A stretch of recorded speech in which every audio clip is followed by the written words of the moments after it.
Él fue presidente de la Asamblea Nacional Constituyente, fue también ministro de Energía. Economista Costa, le damos la bienvenida. Ecuador, conmovido, confundido, con grandes incertidumbres, llega a esta consulta popular que tiene también un pronóstico reservado en cuanto a cuál será finalmente la reacción de los ecuatorianos. Una campaña prácticamente inexistente, al menos en los medios de comunicación, algo en internet. La intensidad se ha visto más bien por parte del presidente de la República y actores por parte del gobierno. ¿Cómo ve usted la situación?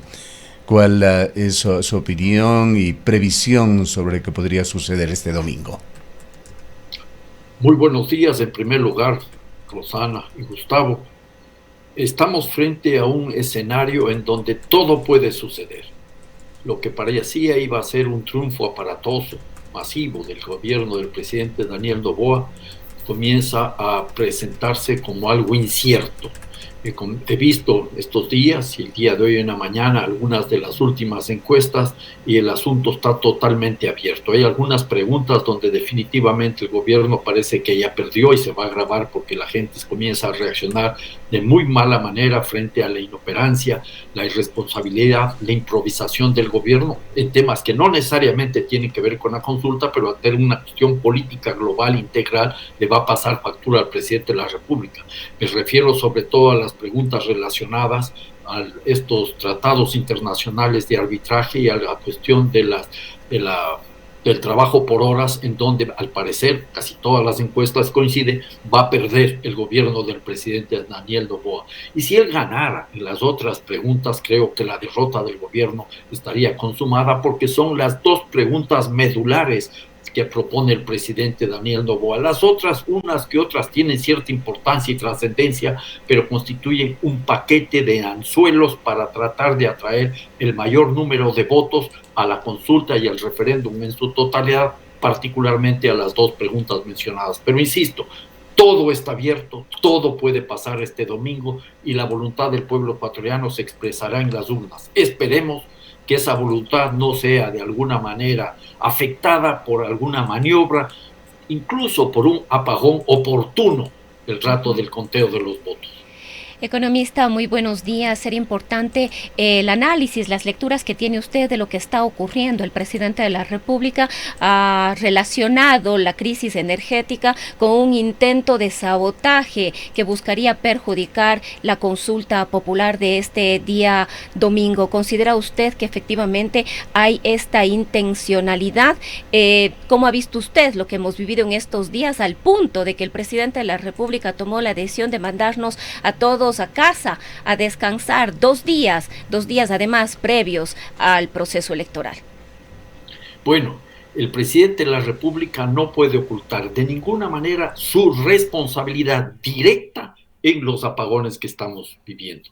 No puede escudarse un supuesto sabotaje, porque lo que nosotros estamos viendo es que ese sabotaje es imposible, y además eso de recurrir al feriado energético, feriado eléctrico, está demostrando que el presidente de la República no ha tenido la capacidad para enfrentar los problemas nacionales y que en lugar de asumir su responsabilidad, insisto, ha estado más empeñado en impulsar una consulta popular que es poco útil y que en algunos aspectos es envenenada, como las preguntas E y D, que tienen que ver, como ya mencioné, con el tema de los tratados internacionales de inversión y el tema de la contratación por hora. En ese contexto, esta declaración de feriado energético, de feriado eléctrico, agrava aún más las duras condiciones económicas y sociales que atraviesa el Ecuador.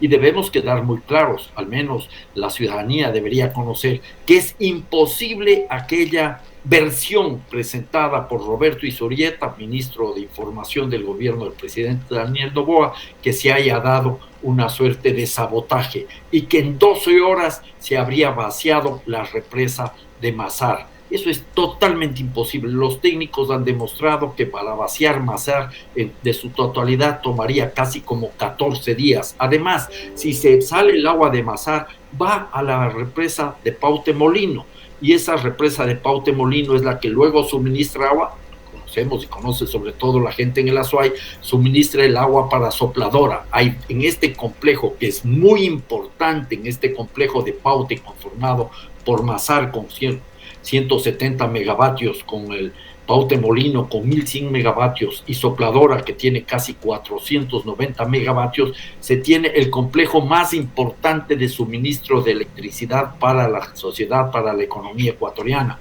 con 1800, casi 1800 megavatios. Pero es un complejo que está interrelacionado. No es que se puede soltar el agua de Mazar directamente al río, no, el agua de Mazar pasa a Paute Molino y el agua de Paute Molino turbinada, o sea, ya utilizada, sin una nueva represa, se utiliza en el caso de Sopladora.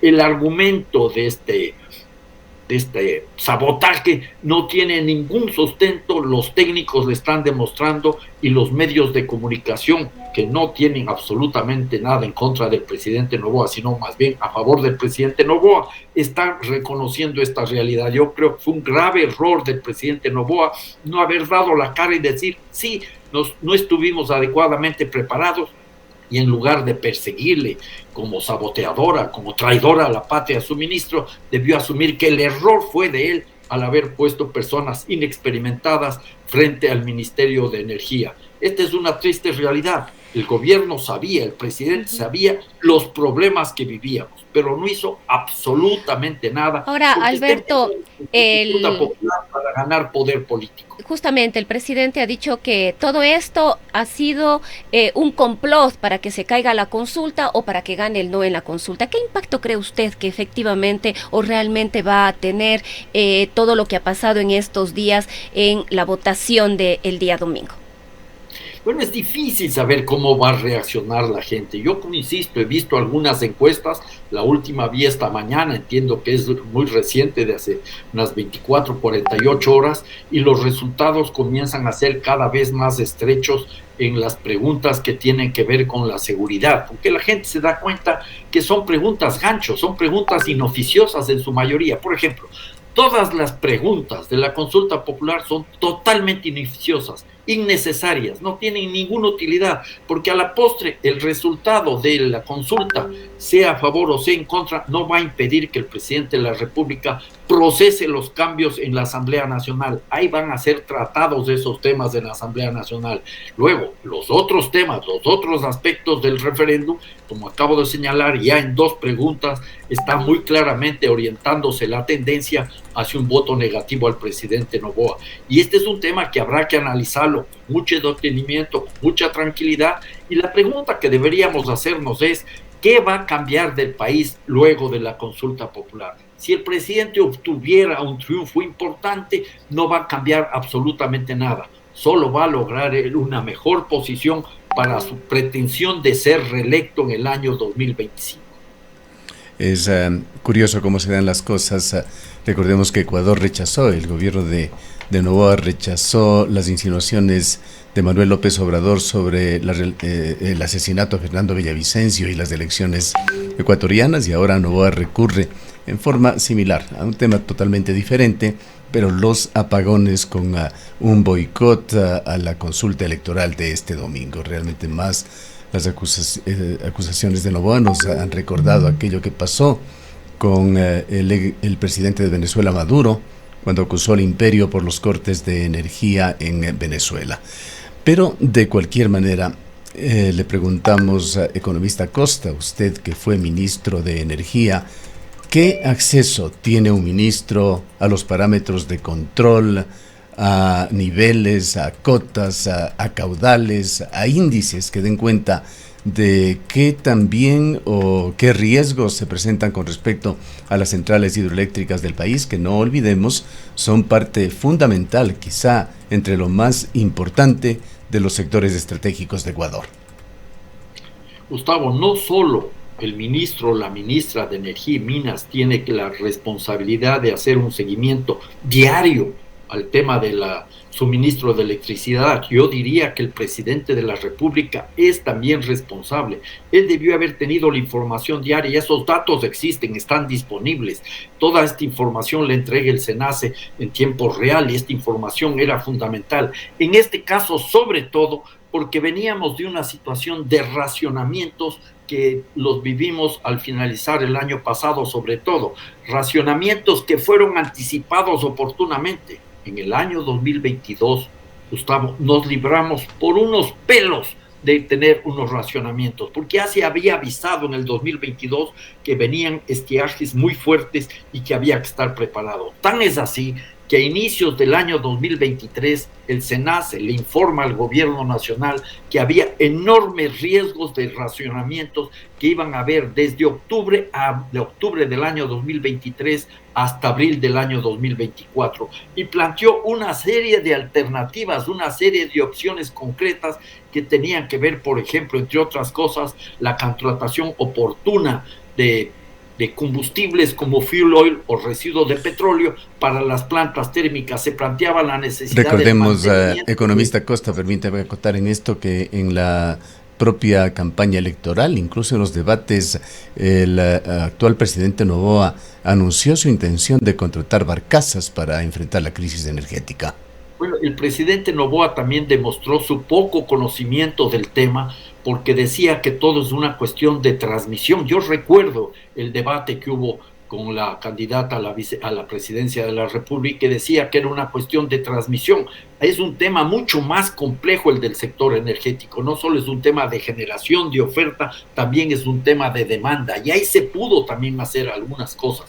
Para cerrar esta idea del plan que le propuso el SENACE en abril del año 2023, que era la necesidad de recuperar el parque termoeléctrico, de tener suficientes combustibles, se decía incluso que se debía comprar gas natural para que la planta de termogas de Machala, la mayor planta termoeléctrica del Ecuador, pueda funcionar adecuadamente. Y nada de eso se hizo, sabiendo que se venía un estiaje muy complicado desde octubre del año 2023 hasta el año 2024. Entonces, el presidente de la República conocía a perfección cuál era el problema y no tuvo la capacidad para dar una respuesta adecuada. Que ahora se cargue contra la ministra de Energía me parece que es una actuación poco loable para el presidente de la República. En lugar de reconocer su error y dar la cara, podía haber quedado mejor que tratar este rato de inventar esta cuestión del sabotaje, que, insisto, es imposible. Ahora, de cualquier manera, el gobierno está tomándose en serio en estas acusaciones. Tanto es así, usted ya lo mencionó, que Roberto Izurieta, el secretario de Comunicación, salió al frente e hizo acusaciones muy concretas, dio nombres inclusive, allí dijo que Esteban Albornoz, Medardo Cadena, que fueron parte del correísmo, están involucrados y están siendo acusados en este proceso investigativo, conociendo nuevamente, apelando a su conocimiento del sector energético del país. ¿Hay realmente esta posibilidad?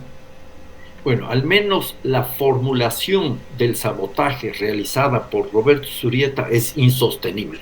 Y dijo, poco más o menos, que se vació la planta de Mazar. ¿A dónde se fue el agua? ¿Alguien se llevó el agua? Porque no se puede vaciar la planta de Mazar. La planta de Mazar tiene un volumen de 410 millones de metros cúbicos, de los cuales 300 millones de metros cúbicos se pueden utilizar. La diferencia no, porque son lodos y eso afectaría a las turbinas. En ningún caso se puede usar la totalidad. Y si se da paso a la salida de esa masa enorme de agua, ese volumen enorme de agua, se requerirían casi 14 días, no es cuestión de 12 horas. No hay salida alguna tan rápida como plantea el señor Izurieta, que a todas luces demostró su total ignorancia en la materia y le hicieron salir a dar la cara. Ahora, si hubo algunas personas que de una u otra forma estuvieron tratando de boicotear el funcionamiento, que se demuestre, pero que se demuestre con cosas, con propuestas, con visiones plausibles, no simplemente con engaños. Y no nos olvidemos, Gustavo, quizás ustedes recordarán que en el año 2007 se vivió una situación muy complicada cuando se tuvo que dar paso a la reparación y al mantenimiento integral de la planta Paute Molino. Las turbinas de Paute Molino estaban a punto de explotar al inicio del gobierno del presidente Rafael Correa. Y no me gusta hablar a mí en primera persona, pero yo era el ministro de Energía y Minas y asumí esa responsabilidad. Fue muy complicado. Se suspendió el funcionamiento de la planta Paute Molino, que tenía 1.100 megavatios de capacidad, en ese momento la más grande en el país, y eso pudimos hacerlo gracias a una adecuada y oportuna campaña de ahorro de energía que recibió un apoyo masivo, positivo de la sociedad. Fueron interesantes esas respuestas. Fueron días también muy tensos mientras duraba la reparación, porque estábamos sin suficiente lluvias, no había el estiaje, había problemas de suministro de Colombia, y no estábamos nosotros ahí en una situación de tranquilidad, pero había preparación, no improvisación, y quedó demostrado que sí se puede enfrentar estos temas hablando con transparencia, invitando a la ciudadanía, a la población en general, a asumir el reto de consumir con eficiencia, con racionalidad los recursos hidroeléctricos. Y ese es un mensaje adicional, porque no solo se trata, y esto estoy escuchando últimamente, de cómo incrementamos la oferta de energía eléctrica. No digo que no se deba hacer algo en ese sentido, sino que también tenemos que entender que una fuente energética muy potente es el uso eficiente de la energía.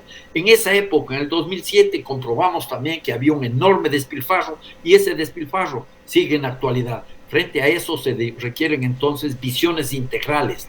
No solo se trata de cuánta energía se va a generar, sino cómo se va a usar esa energía, para qué la energía, quién maneja la energía y cómo se puede garantizar que la energía vaya en beneficio de la sociedad. Y debo anotar una cosa, que quede absolutamente claro, termino la idea, Gustavo, sí, Rosana. El gobierno del presidente Rafael Correa no continuó con la política energética que propusimos en esa época. Y luego en el año 2009 y 2010 vivimos nuevamente costosos racionamientos de electricidad. Luego se construirían importantes plantas hidroeléctricas, lamentablemente sin una adecuada planificación y en muchos casos con graves denuncias de corrupción. La verdad hay que decirla completa, y son elementos que deberían servir para mejorar, para cambiar y plantear una política energética integral en el país. Alberto, además que todo esto nos ha llevado además en estos días a un tema político de esa alianza para la gobernabilidad entre ADN, el Partido Social Cristiano y el correísmo. Tenemos hoy un rompimiento y esto pasa por los problemas de estos días, responsabilizando de alguna manera o vinculando en este caso a la ministra Arrobo y a quienes han estado cerca de ella al sector del correísmo. Esto habría pasado muy probablemente en el marco de estos acuerdos, y ahora la propia ministra del presidente Daniel Noboa es hoy perseguida, buscada, no sé cuál sería ahí la palabra adecuada, la palabra correcta, y responsabilizada de estos hechos. Esto también implica, como digo, un tema político que va a incidir en el mediano y largo plazo también. En el corto, por supuesto, en las elecciones. Rosana, si me permite, haría un comentario al respecto. Al inicio del gobierno del presidente Noboa hubo una suerte de acuerdo por la gobernabilidad.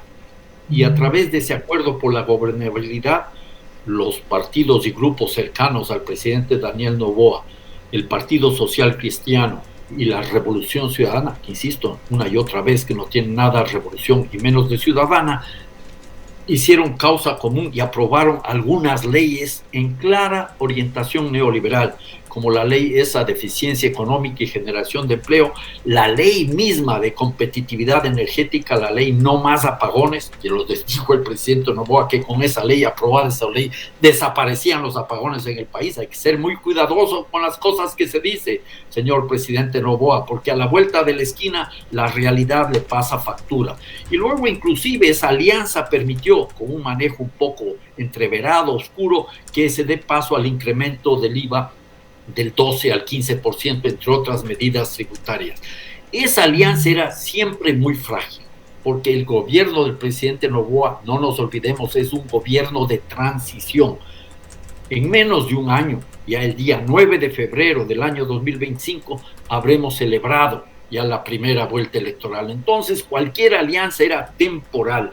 Luego la alianza se rompe definitivamente o ya no tiene mayor posibilidad para avanzar cuando vienen los tiras y aflojes para enjuiciar a la fiscal general del Estado. Y esto se complica aún mucho más con ese brutal, injustificable asalto del gobierno del presidente Daniel Noboa a la Embajada de México. Y entonces ya no había condiciones para que siga en ese contexto esa alianza que siempre fue frágil y que tenía intereses muy de corto plazo. De ahora en adelante, la gestión del presidente Noboa va a estar presionada, va a estar marcada, va a estar influenciada por un proceso electoral que será cada vez más intenso y ojalá no sea un proceso electoral complicado y difícil que nos haga a nosotros vivir momentos duros como ya los que atravesamos en las elecciones del año pasado. Economista Costa, para finalizar y sabiendo que el tema de la seguridad en el país es un eje transversal en esta consulta del próximo domingo, quisiéramos también conocer su opinión, su visión, su lectura sobre los asesinatos a alcaldes, 3 en menos de un año, los 2 últimos en menos de un mes, ahora un hecho muy cercano para acá, para la provincia de La Suay y el Cantón Cuenca, el asesinato de José Sánchez, alcalde de Camilo Ponce Enríquez, parte del gobierno provincial de La Suay. ¿Son estos hechos puntuales por las realidades que viven localidades como Canoas, Manta o Ponce Enríquez, u obedece a la emulación de estrategias criminales de las bandas mexicanas que históricamente han cometido magnicidios como parte de su infiltración en espacios de decisión política?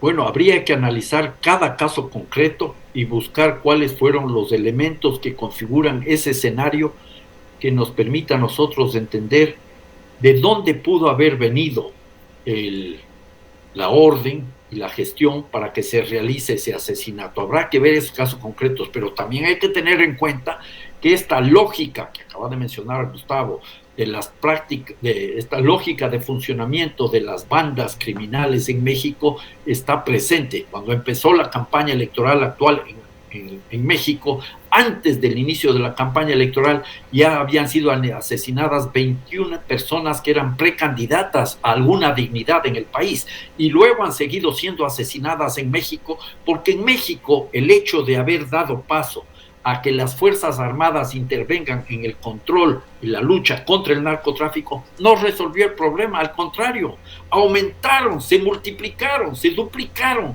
las cifras de asesinatos desde que participaron las Fuerzas Armadas en un ambiente donde la violación de los derechos humanos está permanentemente presente. La cantidad de soldados, de gente armada que existe en la sociedad mexicana es enorme y no ha resuelto el problema. Por eso creo yo que no podemos caer en la trampa de creer que militarizando la sociedad vamos a dar una verdadera lucha al narcotráfico. Al narcotráfico hay que enfrentarle con una serie de acciones nacionales e internacionales. No nos olvidemos, Gustavo, que el narcotráfico se nutre del negocio más capitalista que existe en el mundo, un negocio que al parecer no tiene límites, porque el límite de la demanda es interminable.